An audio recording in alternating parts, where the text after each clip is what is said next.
Alright guys, hey, it's Mark from Erickson Machine and Performance. Today is going to be a quick little video. I get a bunch of guys that ask me all the time, looking for an aftermarket cylinder, which one's the best. Happens to be at the moment, I have most of the major ones. So, I want to kind of show you the differences, pluses, minuses, and what you should look for. So, let's get started.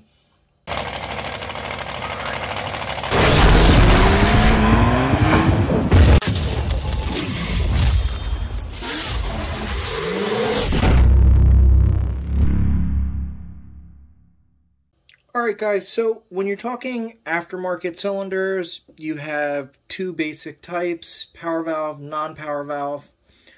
Most aftermarket cylinders are power valve cylinders. Power valve, you can see the cutouts in the front of these. This old ADA does not have it. Basically what it does is it allows you to adjust the port timing to raise and lower to kind of give you the best of both worlds, where you can have bottom end punch and still top end pull, because it's really hard to get both without having a power valve. Works really, really well. The major manufacturers are DASA, who they've really been around the longest. Dan Lammy designed the first, Yamaha 701 power valve cylinder, I think in the early 90s. In the 90s at some point. He designed it for R&D. When R&D stopped making it, Dan went on to create DASA, where he continues to produce them. They used to be the old cast cylinders like this one here. Now they make billet cylinders. So DASA is really one of the larger, longest running in the industry. After DASA, ADA, also around the same time, non-power valve. So this is their 989 cylinder, which uses Sea-Doo 951 pistons. Great cylinder, kind of hard to find at the moment. I stock sleeves for them if you guys need them. And they also had the old 800 cylinder. So look kind of similar to this, but a much smaller piston. But non-power valve. So, and then you go on to ET, Art from Engine Tech, which unfortunately at the time of filming this video, he just passed away, which is real heartbreaking. Art, I considered him a buddy. Me and him talked on the phone a lot. He's a true gearhead through and through, loved building engines. And honestly, when it comes to CNC machine work for ports and stuff like that, his engines were the best. And, those that know me, I've done a couple build videos on them. I'm getting ready to do a tribute video to them. But, these things ported correctly are real hard to beat. I don't care what anybody says. There's other guys that say, other motors are better. These things built right pull and hit like a ton of bricks. So there's also Extreme. I don't have any Extreme motors here at the moment. Bun is another one, very high end, awesome products. They've been around just as long. You're not going to go wrong with Extreme or Bun as well, or TPE. So this is a TPE cylinder. TPE is the only one that is different, and it uses aluminum sleeves, so it's an aluminum casting. It's nice to dissipate heat. Me personally, I'm not a fan of Nikasil, so we actually make our own cast iron liners for the TPE cylinders. So also, if you ever blow one up badly, you can send it to me. It's pretty rarely that I can't fix one. I have a video coming out soon where a rod went through the side of billet cases, took out the back of the cylinder. I'm going to show you how I weld everything back together, remachine it, make it back to perfect. So that's a video coming up. These TPE cylinders run great. With liners, they run even better. I have found personally that, these cylinders, the castings are phenomenal. The foundry that makes these are really one of the best foundry. But with all the aluminum being different thicknesses, it expands and contracts at different rates. So it's really, really hard to get a perfectly round cylinder when it's all heated up, where an iron liner is going to stay rounder, which is why I personally prefer them. And having large exhaust ports, you don't end up pulling the aluminum off, the plating off the aluminum.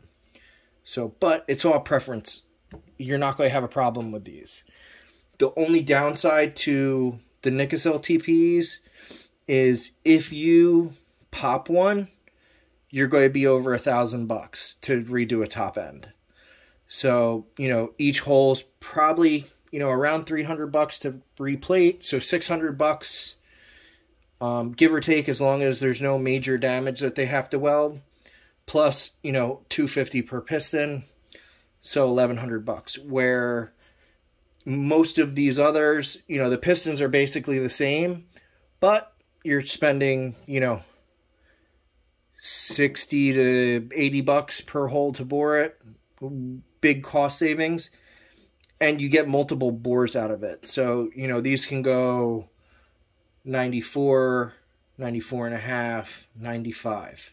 So you get 3 rebuilds out of one set of sleeves. Then when you go to 95 and you blow it up, you pop the sleeves out, throw new liners in. And honestly, replacing liners ends up costing less money, most likely, than Nikasilling one of these. So there's benefits there. So now when you look at the transfer ports, there's a couple different setups. So the DASAs now run like a standard 5-port transfer. So if you look, kind of like a Yamaha cylinder, the rear boost port is larger, but a standard 5-port. The ADA is also the same.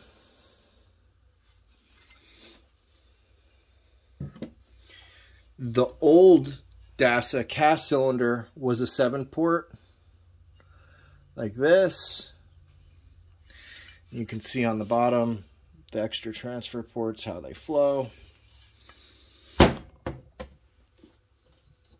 TPE is very similar to that. Very nice design. As you can see, this is right out of the machine. This is not ported. It's here to get ported, but you can see how beautiful the machine work is on these. So, but 7-port cylinder.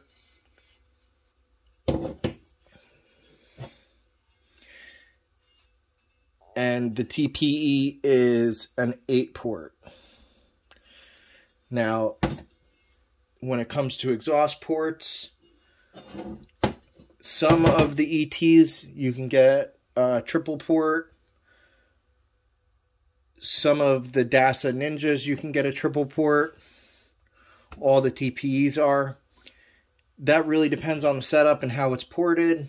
You know, so basically what you're looking at, you know, it's basically a standard exhaust port on this ET. A standard exhaust port on this DASA. And then when you look at this TPE, this upper port above the intake port is actually an exhaust port. So if you see, it wraps around the inside right there. Let me see if I can get a light on that for you. So you can see on the inside.